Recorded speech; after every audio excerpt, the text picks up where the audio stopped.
ഹിന്ദു ഐക്യവേദി അധ്യക്ഷൻ R V Babu കൂടി ചേരുകയാണ്. ശ്രീ ആർ വി ബാബു, ഈ സാവരിയ ബസന്തിന്റെ മരണം ക്രൂരമായ കൊലപാതകം, ആ കൊലപാതകത്തിൽ കൃത്യമായൊരു അന്വേഷണം ഇവിടെ കേരളത്തിൽ എങ്ങനെയാണ് സാധ്യമാകുന്നത്? ഒരുപാട് ലിമിറ്റേഷൻസ് ഉണ്ട് ക്രൈംബ്രാഞ്ചിനെ സംബന്ധിച്ചിടത്തോളം. പ്രത്യേകിച്ച് ഉസ്ബെക്കിസ്ഥാനിൽ നടന്ന കൊലപാതകമാണ്. ഇതിന് പിന്നിൽ നടന്ന ആ ഒരു മതപരിവർത്തന ശ്രമം എത്രത്തോളം ചർച്ചകൾക്ക് വിധേയമാകുന്നുണ്ട് എന്നതുപോലും സംശയമാണ്. എന്തായാലും ഈ വിഷയത്തിൽ സദാനന്ദൻ മാഷ് കേന്ദ്ര ആഭ്യന്തര മന്ത്രാലയത്തിന്റെ ഒരു ശ്രദ്ധ ഇടപെടൽ ആവശ്യപ്പെടുന്നുണ്ട്. അദ്ദേഹം ആഭ്യന്തരമന്ത്രി അമിത്ഷായ്ക്ക് കത്ത് നൽകിയിരിക്കുകയാണ്.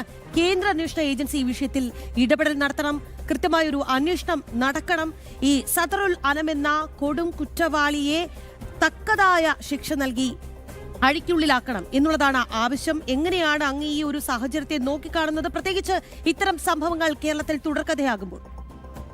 തീർച്ചയായും ഇതിനകത്ത് ഒരു കേന്ദ്ര അന്വേഷണ ഏജൻസിയുടെ ഇടപെടൽ കൊണ്ട് മാത്രമേ ഇതിന്റെ കുറ്റവാളിക്ക് ശരിയായ ശിക്ഷ ലഭിക്കാൻ സാഹചര്യം ഒരുക്കൂ. അക്കാര്യത്തിൽ യാതൊരു സംശയമില്ല. അതുകൊണ്ട് തന്നെ ഹിന്ദു ഐക്യവേദി ഈ വിഷയത്തിൽ ഇടപെട്ട സമയം മുതൽ തന്നെ ഈ കേസ് CBI ഏറ്റെടുക്കണം, CBI അന്വേഷിക്കണം എന്ന് ആവശ്യപ്പെട്ടിരുന്നു. അതിന്റെ കാരണം ഒന്ന്, ഇത് നടന്നത് ഉസ്ബെക്കിസ്ഥാനിലാണ്. ഇന്ത്യക്ക് പുറത്തു വെച്ച് നടന്ന ഒരു സംഭവത്തെ സംബന്ധിച്ച് കേരളത്തിൽ ഒരു ക്രൈംബ്രാഞ്ച് അന്വേഷണം നടത്തും എന്നാണ് ആഭ്യന്തരമന്ത്രി പറഞ്ഞത്, കേരളത്തിന്റെ ആഭ്യന്തരമന്ത്രി പറഞ്ഞത്. അപ്പൊ കേരളത്തിന്റെ ആഭ്യന്തരമന്ത്രിക്ക് ക്രൈംബ്രാഞ്ച് അന്വേഷണം നടത്തുമെന്ന് പറയുമ്പോൾ ആ ക്രൈംബ്രാഞ്ചിന്റെ പരിമിതി അറിയാതെയല്ല അത് പറഞ്ഞത്. അന്വേഷണം അത്തരത്തിലൊക്കെ മതി എന്ന ഒരു ധാരണയുടെ അടിസ്ഥാനത്തിലാണ്. കാരണം ഇത്തരത്തില് ഉള്ള ഒരു കേസിലെ പ്രതിസ്ഥാനത്ത് നിൽക്കുന്ന ആളുകൾ അവരേത് വിഭാഗത്തിൽപ്പെട്ടവരാണ് എന്ന ഉത്തമ ബോധ്യത്തിന്റെ അടിസ്ഥാനത്തിലാണ് ആഭ്യന്തരമന്ത്രി ഈ അന്വേഷണം ക്രൈംബ്രാഞ്ച് നടത്തിയാൽ മതി എന്നുള്ള തീരുമാനത്തിലേക്ക് എത്തിയത്.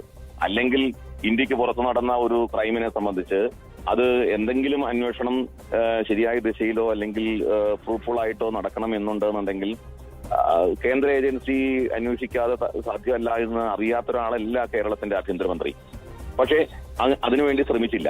ഇപ്പോ ശ്രീമാൻ സദാനന്ദൻ മാഷ് ഈ തരത്തിൽ കേന്ദ്രത്തിന്റെ ഒരു ഇടപെടൽ ആവശ്യപ്പെട്ടു എന്നുള്ളത് വളരെ സ്വാഗതാർഹമായ കാര്യമാണ്. കേന്ദ്ര സർക്കാർ നേരിട്ട് ഈ കാര്യത്തിൽ CBI അന്വേഷണം ഏറ്റെടുക്കാൻ തക്ക രീതിയിൽ ഇപ്പോൾ ഇവിടെ ഒരു പ്രശ്നം കേരളത്തിൽ രജിസ്റ്റർ ചെയ്യപ്പെടേണ്ട ഒരു കേസാണ്. കേരളം ആവശ്യപ്പെടുകയോ അല്ലെങ്കിൽ നമ്മുടെ ഹൈക്കോടതിയുടെ നിർദ്ദേശമോ ഇല്ലാതെ CBIക്ക് ഇവിടെ ഒരു കേസ് രജിസ്റ്റർ ചെയ്യാൻ സാധ്യമല്ലാത്ത അവസ്ഥയുണ്ട്. അപ്പോ NIA പോലുള്ളൊരു അന്വേഷണ ഏജൻസിക്ക് പിന്നെ മാത്രമേ ഇപ്പോൾ ആ നിലയ്ക്ക് ഏറ്റെടുക്കാൻ സാധിക്കുകയുള്ളൂ. അപ്പോ CBIക്ക് ഈ കാര്യത്തിൽ ഏറ്റെടുക്കാൻ പറ്റുമോ?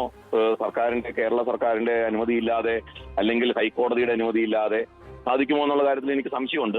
ഏതായാലും കേന്ദ്ര സർക്കാരിന്റെ ഇടപെടൽ ഈ വിഷയത്തിൽ അനിവാര്യമാണ്. ഉസ്ബെക്കിസ്ഥാനിലെ എംബസിയിൽ ഈ വിഷയത്തിൽ ബന്ധപ്പെട്ട് കേന്ദ്ര സർക്കാരിന് ഇടപെടാനുണ്ട്. അവിടെ ചിലപ്പോൾ വക്കീലിനെ വെക്കേണ്ടി വരും. അപ്പോൾ ആ തരത്തിൽ ഉള്ള കാര്യങ്ങൾ ചെയ്യാൻ കേന്ദ്ര സർക്കാരിന്റെ ശക്തമായ ഇടപെടൽ ഈ വിഷയത്തിൽ അനിവാര്യമാണെങ്കിൽ മാത്രമേ ഈ പ്രതി ന്യായമായ രീതിയിൽ ശിക്ഷിക്കപ്പെടൂ എന്നുള്ളതാണ് ഇപ്പോഴത്തെ അവസ്ഥ.